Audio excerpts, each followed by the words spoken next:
안녕하십니까. 20개 문자 전화기 개발 공급업체 주식회사 SD의 대표 윤광입니다. 좀 더 쉽게 전화기를 사용하실 수 있도록 동영상을 제작하게 되었습니다. 두 개를 제작하는데요. 하나는 전화기 자체 사용법이고요. 또 다른 하나는 엑셀을 사용해서 갖고 계신 전화번호를 중복 없이 문자를 보낼 수 있도록 엑셀 사용법을 가르쳐주는 파일입니다. 먼저 이 전화기 사용법에 대해서 설명을 드리도록 하겠습니다.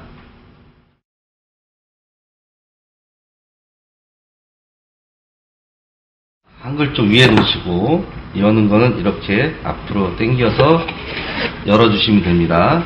안에 보시면 부품들이 여러 가지가 있는데요. 일단 사용 설명서가 있고요. 자, 꺼내보겠습니다. 전화기, 전기, 인터넷선, 거치대 있고요. 마지막으로 수화기가 있네요.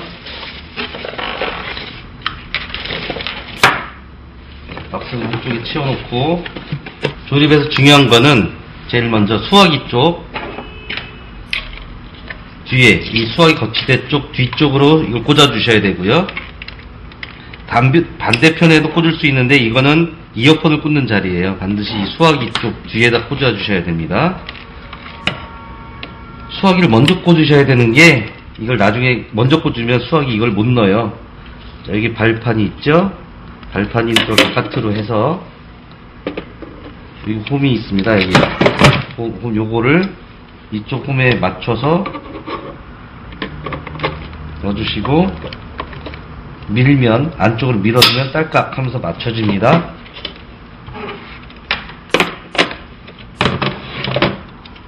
자, 전기하고 인터넷을 연결해 보겠습니다. 전기는요, 뒤에 보시면 잭을 연결해 주시면 되고요. 인터넷이 문제인데, 컴퓨터에 들어간 인터넷 선이 있습니다. 컴퓨터에 들어간 인터넷 선을 빼서 저희 전화기에 전기를 연결시킨 것 바로 옆에 WAN이라고 써있는 곳에 꽂아줍니다. 다시 저희 부품 중에 있었던 연결선을 그 PC라고 써있는 곳에 연결시키고, 한쪽 끝은 아까 컴퓨터에서 뺐던 그 자리에 다시 그대로 꽂아주시면 연결이 되는 거고요. 이 전화기의 여기는 허브 기능을 하는 곳입니다. 전화와 전혀 상관없이 1대1 허브 기능을 하는 곳이니까 전화기와 컴퓨터에 모두 인터넷이 연결되게 되어 있습니다. 다음은 네트워크에 연결이 되어 있는 이 전화기의 IP 주소를 알아보는 방법입니다. 메뉴를 누르시고요.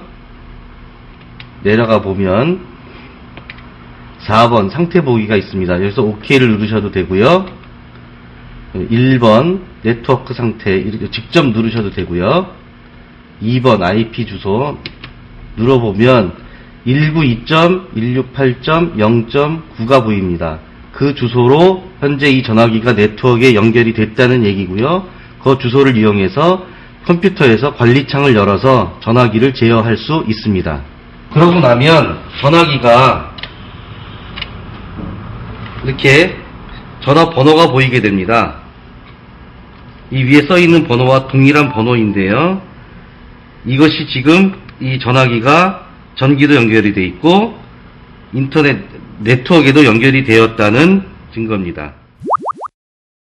이제 전화기에서 IP 주소를 찾았으면 그 주소를 인터넷 주소창에 치셔야 되는데요. 인터넷 브라우저는 사용하시는 거를 어떤 거라도 쓰셔도 됩니다. 크롬을 쓰셔도 되고, 인터넷 익스플로러를 쓰셔도 되고요. 인터넷 익스플로러가 보편적이니까 제가 이거를 열겠습니다. 자, 여기는 검색창이고, 여기가 주소창이죠. 주소창에다가 숫자를 쳐보겠습니다.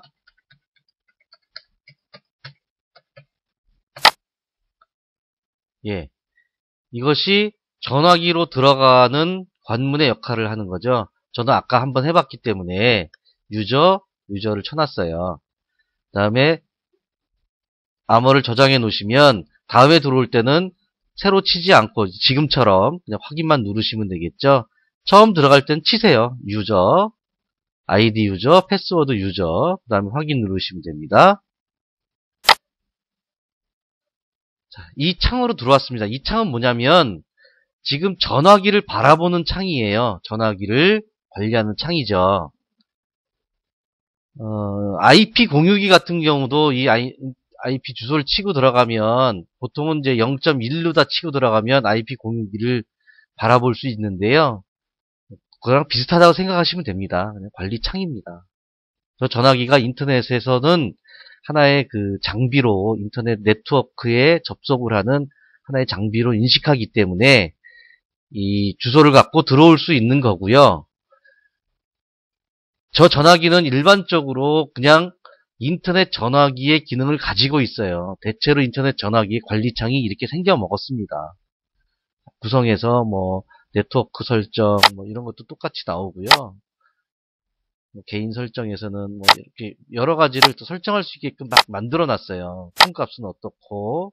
그런데 저희는 일반적인 인터넷 전화기에 요 문자 메시지 기능을 선거에 알맞게 선거법에서 하라는 대로 요 기능을 추가해서 공장에서 만든 제품이에요. 다른 것들은 만지시면 안 돼요. 잘못하면 전화기가 부팅이 안 되고요. 망가집니다. 교환을 해드려야 되는데 바쁠 때는 교환할 시간이 늦을 수 있고요. 또 저희가 물건이 좀 딸리고 이러면 못 드릴 수도 있어요. 그러니까 다른 거는 절대로 만지지 마시고요. 요 문자 메시지 안에 있는 것만 하세요. 또 문자 메시지 안에 있는 것들 중에서도 요 설정은 건드리시면 안 돼요. 설정 건드리지 마시고요. 상용부하고 전화번호부, 미송신 주소록 요쪽만 쓰시길 바랍니다. 자, 들어오셨으면 일단 문자 메시지를 먼저 만드셔야 되는데 상용구 제가 요거는 아까 만들어놨던 미리 만들어 놓은 거고요. 예를 들면 뭐 홍길동 후보입니다. 이렇게 제목을 앞에 후보 이름을 되도록이면 넣으세요. 이 제목은 어떻게 보이냐면 장문을 갈 때는 핸드폰에 번호가 뜨고 발신자 번호가 뜨고 번호 바로 밑에 이렇게 제목이 보이게 돼요. 근데 제목을 안 넣으면 제목 없음이란 말이 떠요. 그러니까 되도록이면 아무래도 한 줄이라도 후보 이름이 드러나는 게 좋지 않겠습니까? 그러니까는 문자 메시지 제목 창에 넣으시고요. 그 다음에 본문을 쓰시면 됩니다. 본문을 쓰시는데 요 선거운동 정보는 20개씩 끊어서 보내는 전화기에서는 넣지 않아도 돼요. 근데 뭐 이게 장문을 보낼 때는 1000글자 200자 원고지 5장 분량입니다. 그러니까 뭐 충분하니까 이렇게 좀 예의 있는 듯이 써도 되겠고요. 여기 이제 글을 쭉 쓰시면 되겠고요. 그 다음에 사무실 번호 안 넣어도 됩니다. 왜냐하면 회신 번호가 사무실 전화번호니까요. 사이트 가입하실 때 아마 회신 번호라고 넣으셨을 거예요. 그 회신 번호가 핸드폰에 찍히는 발신 번호가 되고요. 그 발신 번호가 계속 찍히기 때문에 여기다 구태여 넣지는 않아도 되지만 그래도 예의 있게 넣어줄 수 있다 이런 얘기고요. 그 다음에 수신 거부 번호도 마찬가지로 선거운동 정보와 마찬가지로 20개씩 끊어서 보내는 전화기에서는 넣지 않아도 됩니다. 물론 동보통신에서는 반드시 넣어야 되고요. 하지만 넣지 않으면 유권자가 알아볼 수 있는 전화를 걸 수 있는 번호는 사무실 그 발신 번호밖에 없기 때문에 사무실로 많이 전화를 해서 물론 지지자들이 응원의 말을도 하지만 항의성 전화도 다 사무실로 들어와요. 그러니까 되도록이면 수신 거부 번호를 넣어서 보내는 게 좋겠죠. 수신 거부 번호는 저희가 공급해드린 전화기에 붙어 있습니다. 그거는 저희가 미리 부여해둔 번호이기 때문에 그 번호를 쓰시면 되겠습니다. 그러면 수신 거부할 의사가 있거나 이런 분들은 그 번호를 따로 입력하지 않고 이제 손가락 꾹 누르면 번호가 연결이 되잖아요. 간편하게 수신 거부 할 수 있으니까 수신 거부를 하겠죠. 그 수신 거부 번호는 ARS가 나와요. 번호를 누르면 상대편에 저희가 이제 전화를 예쁜 여자 목소리를 받는데요. 지금 거신 전화의 번호를 수신 거부하시려면 1번, 다른 번호를 수신 거부하시려면 2번을 눌러주세요. 이렇게 멘트가 나가고요. 1번을 누르면 바로 그 번호를 저장시키고 번호가 수신 거부 목록에 저장되었습니다. 불편을 끼쳐드려 죄송합니다. 이러고 끊게 됩니다. 근데 아까 이제 다른 번호를 입력하실 분들은 2번을 누르는데요. 2번 누르면 10자리 내지 11자리 번호를 누르시고 우물정자를 눌러주세요. 이렇게 멘트 나와요. 또 번호 누르고 우물정 누르면 아까와 마찬가지로 번호가 수신거부 번호가 등록되었습니다. 멘트 나오고 불편을 끼쳐드려 죄송합니다. 이러고 끊게 됩니다. 테스트 하시면서 후보자 핸드폰 번호나 담당자 핸드폰 번호 같은 거 테스트 하시면 나중에 수신거부돼서 본인이 못 받으시니까 아시는 번호 같은 거 누르지 마시고요. 테스트 할 때는 그냥 만든 번호 010-1234-5678 이런 거 넣으세요. 자, 또 여담이었고요. 한번 수신 거부된 번호는 저희가 안내를 해드렸듯이 저희 서버에서 발신되는 거를 막아주게 됩니다. 저희 후보자 전화기든 동보전송 쪽에서 수신 거부된 번호를 포함된 데이터를 넣어서 발송을 하시더라도 저희 서버에서 그 수신 거부 번호는 다 차단을 시켜드려요. 앞에 0이 있든 없든 다 차단을 시켜드리니까 그건 걱정하지 마시고요. 중간에 대시가 있든 없든 저희가 저장은 대시가 없는 방식으로 저장을 하고 있는데요. 데이터 자체가 대시가 있게 들어와도 저희가 그거 다 띄고 비교해서 같은 번호는 내보내지 않습니다. 자, 이제 확인을 누르면 요 내용이 전화기로 저장이 되는 겁니다. 컴퓨터에 저장되거나 이런 게 아니고 전화기로 저장이 됩니다. 확인을 누르겠습니다. 누르면 저장이 되었고요. 다른 데 나갔다 들어오더라도 저장이 된 게 보입니다. 확인을 누르지 않으면 나갔다 들어오면 지금 이런 것처럼 훤해집니다. 그러니까 꼭 확인을 누르셔야 전화기로 저장이 되고요.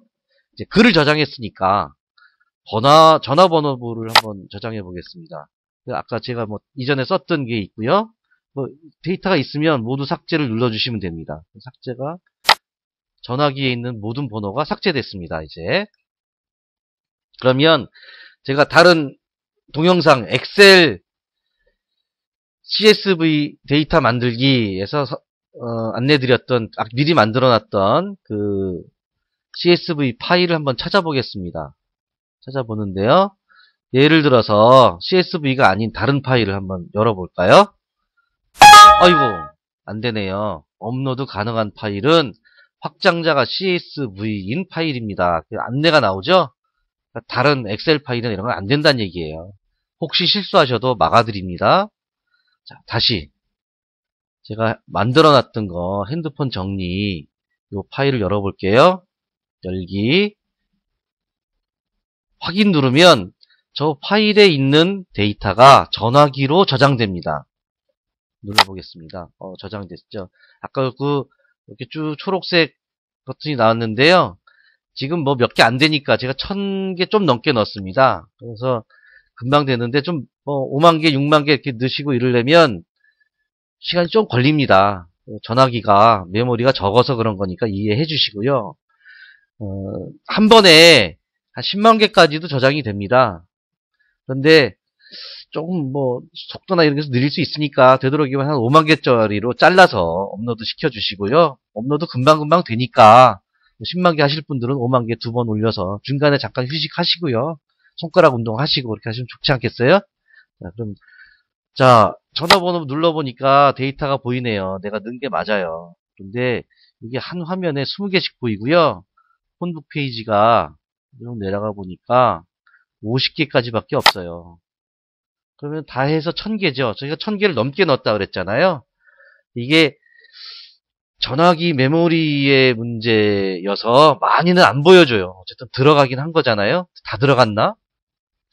궁금하잖아요. 위성신 주소록 가서 보시면 여기 위성신 주소록이 보이는데 사실 요 화면은 200개만 보여주는 거예요. 다 들어가 있는 게 아니고요.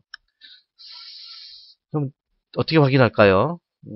주소록 저장을 요 미송신 주소록에 있는 걸 아까 올렸으니까 다시 내려서 보면 다 들어있는지 확인할 수 있잖아요. 열기를 해서 볼 수도 있고 저장도 됩니다. 익스플로러 버전에 따라서는 바로 열기가 안 되는 버전도 있어요. 혹시 안 되시면 저장을 하셔서 열어보세요. 지금 저는 이거는 될 겁니다. 아마 버전이 맞아서 보시면 번호가 들어가 있고요. 쭉 내려가 보니까 맞네요. 1062개 다 들어가 있잖아요. 들어가 있는 거고요. 소용없으니까 지우고요. 저장하지 않겠습니다. 그래서 데이터가 다 들어가 있네요. 전화번호부에. 그러면 문자도 들어가 있고 전화번호도 들어가 있으니 이제 전화기에서 버튼을 조작해서 보내면 되는데요. 그러기 전에 먼저 돈은 넣으셨습니까? 내 충전금이 얼마인지는 알아야 되잖아요. 충전금은 어디서 알아볼까요? 충전금은 내 사이트, 원래 가입했던 사이트 있으시잖아요. 당선 sms.com, dang sun sms.com.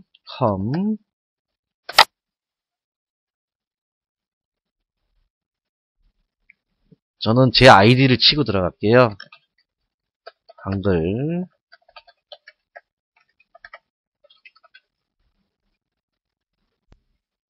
로그인을 하시면 요 밑에 충전금이 보여요. 아까 제가 1062개인데 장문을 보내려고 그랬다. 그러면 44,000원이겠죠? 44,000원 정도인데 제가 충전 충분히 해놨네요. 테스트하느라고 돈을 많이 넣어놓은 거예요. 그래서 그 충전금 확인하시고요. 없으시면 저게 충전금이 없습니다. 라고 메시지를 띄워요. 전화가. 그렇게 되니까 안 되고요. 미리 확인하시고 전화기에서 버튼을 눌러서 데이터를 내보내시면 되겠습니다. 전화기로 보내는 방법은 의외로 간단합니다. 여태까지 했던 것보다 훨씬 빠르고 쉽습니다. 먼저 메뉴 중에서 내려가 보면 5번 메시지가 보이는데요. 여기서 OK를 누르셔도 되고 5번 누르셔도 됩니다. 문자 메시지 작성 2번 상용구 전송, 상용구를 만들어 놨으니까요. 제목은 10글자까지만 이라는 글이 보입니다. 제목 2번 주소록을 넣었으니까요. 주소록 전송. 회신번호는 사이트를 가입하실 때 회신번호를 넣었습니다. 그 번호로 사용하게 되고요. 여기서 넣어도 반영되지 않습니다. 넣지 말고 OK로 넘어가시고요. 전화번호부 전체 메시지 전송을 하시겠습니까? yes 밑에 있는 두 번째를 누르시면 메시지가 20개씩 나가게 되고요. 20개 나갔습니다. 30개를 넣었으니까 10개가 남아있죠? yes. 나머지를 다 보냈습니까? 메시지 전송 하시겠습니까? 누르면 없으니까 주소록이 없습니다가 나옵니다. 다 보내진 거고요. 혹시 이런 상태에서 다른 여기를 못 보고 지나치게 되면 수신번호에 가 있습니다. 지금이 다 보내진 상태인 겁니다. 수화기를 들었다 놓으면 본래 상태로 돌아가고요. 혹시 아까 이어보내기에 대해서 말씀을 드리면 5번, 2번, 3번 중간에 끊어졌거나 이럴 때는 3번으로 가셔서 전송하실 수 있습니다. 물론 지금 다 보냈기 때문에 없지만 이어보내기 기능도 있습니다. 수신거부 뜨는 것은 전화를 보낼 때는 전화기가 수신하지 않습니다. 그런 상태에서 다 보낸 상태에서 수신거부를 다시 눌러주시면 원래 상태로 돌아오고요. 문자 메시지를 다 보낸 상태입니다.